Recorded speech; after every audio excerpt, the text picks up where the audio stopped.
So how do I make over £100,000 per year trading just with forex prop firms? A lot of you guys will be thinking, oh, I'm just going to try and sell you some signals or tell you to risk your whole account, but that is not the case. I'm going to go through my thought process behind how I trade with prop firms, how I pass the challenges, and how I actually get funded and get payouts. So it's going to be quite different in my situation to a lot of people watching this video, but maybe it'll give you some insights into what I do. Maybe you could take a few tips here and there to actually utilize in your own trading. The main reason why I do think it differs from the average trader is because, firstly, I've been trading for 5 years now, so I have a lot of experience. I've traded in all different market conditions. I've fully understood my trading strategy. I know when to apply risk. I know when to simply not be in the markets. So this does give me a good understanding of basically, when I should be trading. And also because I have a decent amount of money outside of trading now, it means that I'm okay with losing an account. And I'll go into that later in a video, but a lot of people see blowing an account or losing a funded account as, the worst thing that could happen to a trader, and that they're not a good trader if that actually happens to them. But I don't think this is the case at all. And I'm going to go into that right now, actually, because you need to look at it in terms of ROI. So us as traders, we know that we're risking a set amount to potentially make a set amount. So the average trade for me would be 1% risk and 3% profit. So on a 100k account, I've risked £1,000 to make £3,000. And I kind of look at prop firms in the exact same way as I do my normal trades. So let's say I'll just use one of my prop firms for an example. So I'm not going to name the prop firm because I don't want to give any free promo because I'm not being paid by any firms to promote them. So why would I give them promo? Doesn't make sense. But this firm is running an offer. $100,000 account, I was able to pick it up for £210, £220, I'm pretty sure, which is about 60% off a normal priced account. And I purchased this, it was a relatively new firm with the risk that I could potentially not be paid because it was a brand new firm. A lot of new firms, they go in with low prices, trying to undercut everybody and end up not having the funds to actually pay people out. So it's obviously going to be a risk as soon as I actually purchase this. So I went into that knowing about this risk. At the end of the day, it's only £200. It's not the end of the world for me. It probably sounds quite bad to some people, but even if it was a £500, £1,000 challenge, it's not really the end of the world if I lose it because I know the potential gains that I could actually make from one payout. So I actually passed the phase 1 and phase 2 of this £200 challenge on this 100k account. And I started trading. And what did I do? I stopped once I made profit. So I think I made around $5,000 profit, around $5,500, I'm pretty sure. And then I stopped trading. The main reason behind this is first payout with a firm, always get your refund. After you've got your refund, who cares what happens? Because you're not going to lose anything. So I made on my $5,500. I got my refund. And also I got around 4,000 something pounds or something after the profit split, after the USD conversion to pounds, because I do obviously live in England, best country. And this was then time for me to trade again on the account. And then I did the same again. I think I made around £6,000 or $6,000 this time and got the withdrawal. So a lot of people now would be thinking, okay, if he lost the account, he's not a good trader because he doesn't have the funded account anymore. But I see it as, okay, so I made, I think it was £11,000 or something. Let's just say 11,000, for example. So I invested £220 and in 4 weeks, I was able to withdraw £11,000.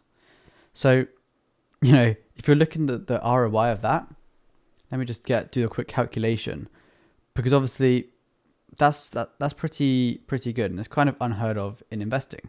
So if we do the maths, we basically 50x our initial investment. So that £220 I put in, times that by 50, that's £11,000. That was the return we actually got. And The main reason why I'm okay with doing this and why I'm okay with risking, £400 or £500 to potentially just get 1 or 2 payouts is because I know that if I put £500 into my personal trading account, I wouldn't get a 50 times return on that money in a month, in 2 weeks. It's just not going to happen. So what I do is I do this on multiple accounts, and a lot of people don't like the way I pass challenges, especially the prop firms, because I'm okay with risking 2 to 3% on a single trade. Because the way I look at it is, on a demo account, they're all demos obviously, especially the challenge phases, I'm not getting paid to make any profit here. So I don't want to be on the demo account, the challenge phase, for too much time. I want to be on this phase for the shortest amount of time I possibly can be on there. And people think, oh, you shouldn't rush it. Yeah, for the average person, don't rush it. For me, I can afford to rush it. I can afford to risk 3%, make a 1 to 3, and then pass in one trade. And that's what I do. I usually pass in one trade. I don't advise this to anybody, but obviously I have money outside of trading. I can afford the risk. I don't want to spend months trying to pass a challenge, taking it at 0.5% risk. It's just a waste of time for me. So what I do is I risk 2 to 3%, take the trades, pass, and then get onto the funded account where I usually risk 2%. So obviously it means 5 trades, account's gone, but it also means that 1 win and I'm making, £5,000 to £10,000. So I actually did a tweet about this probably a few months ago now, and it did quite well. But people obviously see it very differently. Some people like the idea, some people hated it. And what I said was, if you purchase 10 funded accounts and you fail 9 of those, let's do 100k accounts for example. The average 100k account costs around $500. So you fail 9. 9 times 500, 4,500. So $4,500 in the drain for the accounts you failed. You pass the 10th account. You pass the 10th challenge. You get onto the funded stage. You're trading that funded account. If you make 5% profit, you obviously get your refund back as well. So 5% profit is $5,000. 5,000 minus 4,500 is 500. Plus your refund, you've made $500. So obviously doesn't end there. You also get another funded account. You can continue trading that until you blow the funded account. So let's say the next payment, you also get 5%. Now you're at $5,500. You've failed 9 challenges. You've passed 1, but you're still up $5,500. The ROI on that is unbelievable. If you then trade another month, make another 5%, you're up $10,500.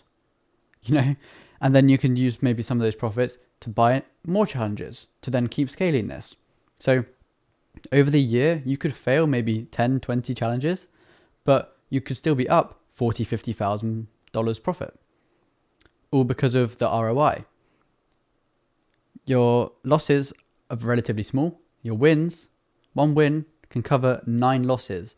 So if you see a failed challenge as a loss and a payout that covers, quite a few challenges as, your win, as long as your risk to reward is good and your payouts always exceed your loss amount or your expense amount, then it's a profitable business model, in my opinion. Firms won't like this because they see it as gambling, obviously. So I wouldn't advise anyone to do this. I wouldn't ever teach anyone to do this because I don't feel like it's a good idea. But this is what I do. I risk larger amounts. Obviously, I know when to risk larger amounts, and you'll often see when I actually pass these challenges, I'll buy the challenge and wait a week, 2 weeks to actually place a trade because I'm going to wait for the perfect setup. I'm not going to do it on a mediocre setup. But once there's a perfect setup, all my confluences are met, that's when I will deploy the risk and then get the payouts. If you look on my Twitter, my Instagram, my YouTube, you'll see all these payouts.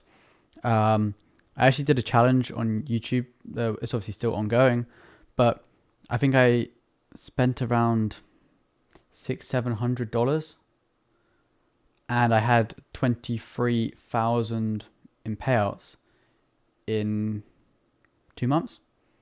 And obviously the ROI on that is, again, very, very crazy. So we're investing a little amount, withdrawing a lot. What's not to love? And you can't do that with that money in a personal account. So if you put 5 grand, for example, in a personal account, in a month, you're not going to get back 5 grand profit. To make 100% in a month, pretty crazy. If you invest it to make more, that's the only way you can possibly do it. So just a little insight into my prop firm trading.